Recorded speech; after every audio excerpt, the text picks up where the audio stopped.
victims. Mameni ni nkomo. Yen apomodin no yen ye kope. Is there a between the health ministry and the Dr. Tafo? Na yen so a ye kopa apomodin no yen so yen ne dan die. Opani wetin kan ma chen. Don't no jo so no pay. Ya da se pa no pese we twa obre ni bia man ya no pese oni ye di nkomo. Ai Uji chana kakra yensi enya kakra. Aye. What follow nkomo ekoso from Governor and the Ministry of Health, the CEO, the suspension, and the reaction from doctors and the other stakeholders. But nkomo from who end no say na I was see this nkomo ya yentimi ninru ho a ama ya do this point. It's a John Medas na ma tia etifo so. Obisamia, you tell them the American said, Sabi, and then you pound at a point in time, you better here. And action our doctors in Pekin is in the right direction, and I'll support them any day. If we say that call that they made principally was to ensure patient safety. I mean, example, many Rani hospital no more being a baby for the panto. My dinner, my dinner, she say. So men to try and be a boni pakoko and find someone to jar.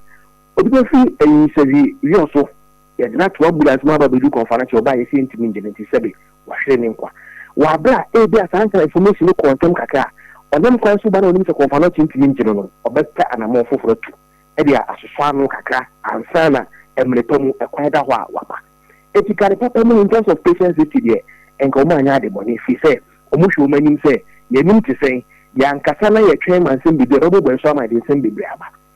Let me dream say it didn't call for the suspension of any CEO. Osha doctors no argument or more advance here, and you see you want some enomuka, or wants to say, or much is hard to say. Since I didn't take conformity, I am ma, didn't take pressure where so they say, hospitals are holding your own, you know, operationalizing, won't me any, and it's the idea conformity, but it's the same, I'm more kind of the idea.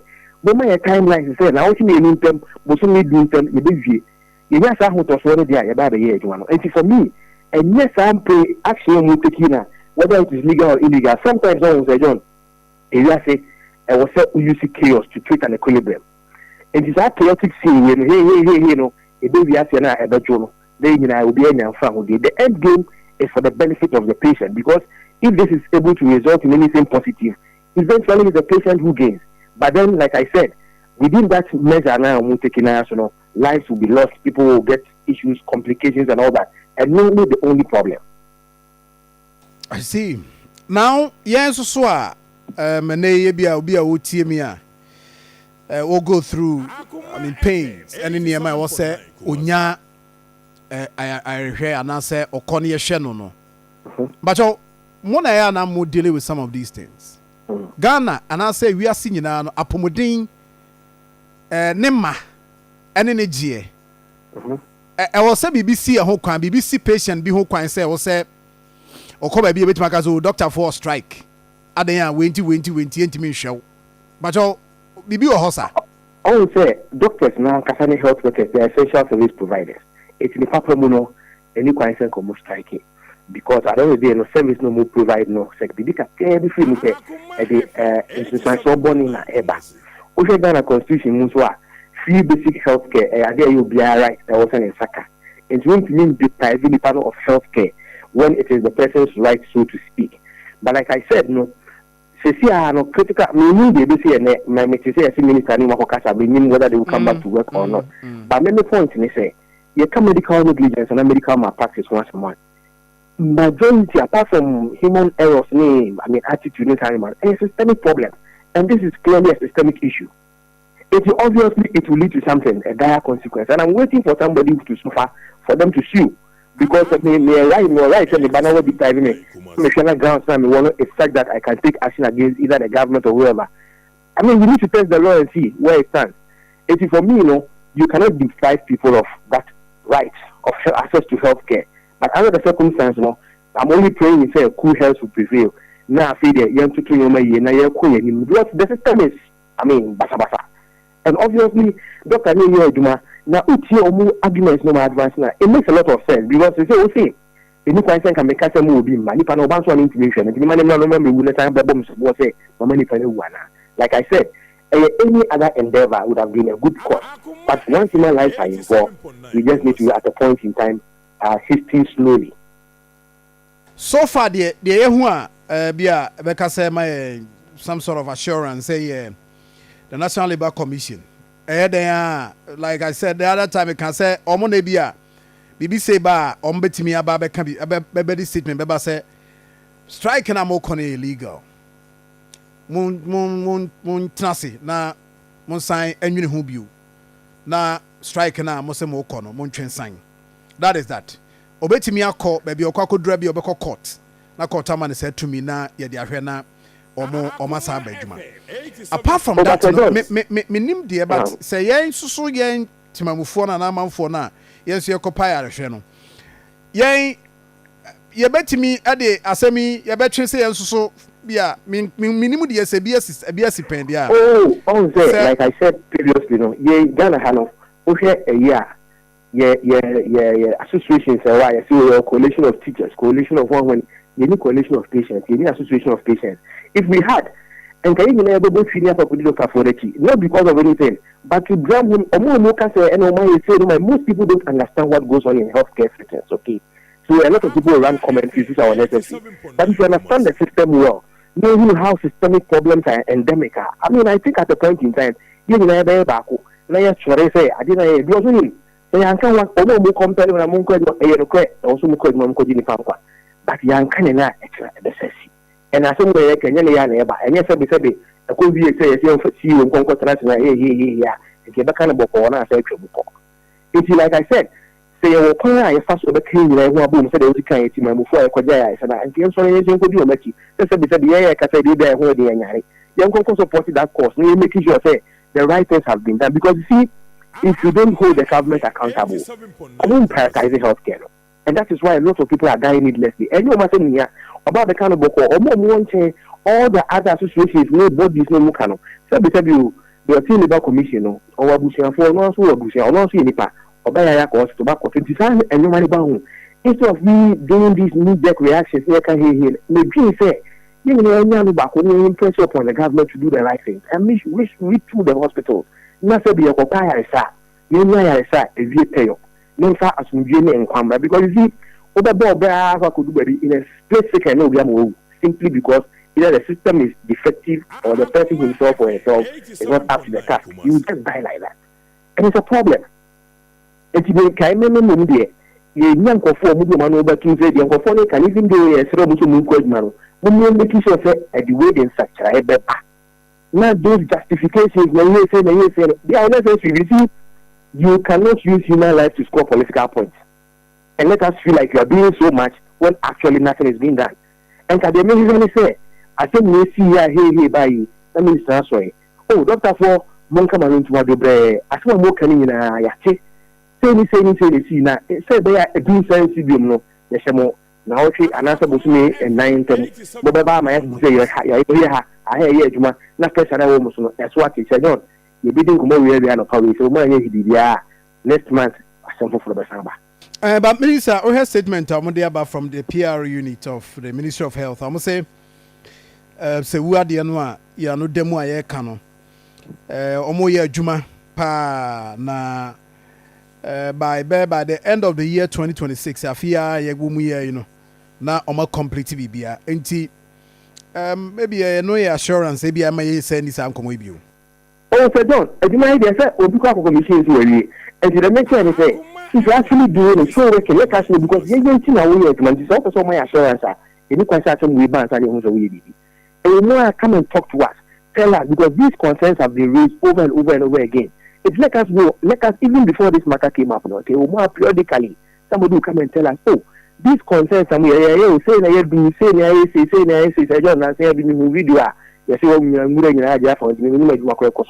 not been there. It could be that something is happening, but how do we know?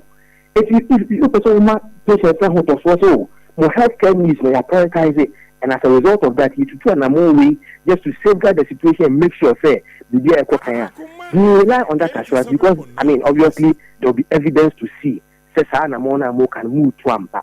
But just merely saying it without seeing anything, it becomes a bit difficult. Unless one day they want to invite all of us to come and see the place and see the progress of work. But that notwithstanding, maybe I speak for patients. My interest is to be sure that every patient gets the needed care that is available. Now outcomes also are good. And this that has happened is purely a systemic failure. And it shouldn't have happened in any way. To get to the extent where doctors would agitate. Minimum, the other train doctors maybe they were assembly and then can I catch you say, may train that doctors for who never saw now. I don't know if it's not even a strike to make noise not for salary increment of working conditions, but then to say that look, no man idea money into man for my say, I don't know about the name, then perceive fast crime so out of their own evolution. But it's also good. Right. Until you share the basin there. I mean, about maybe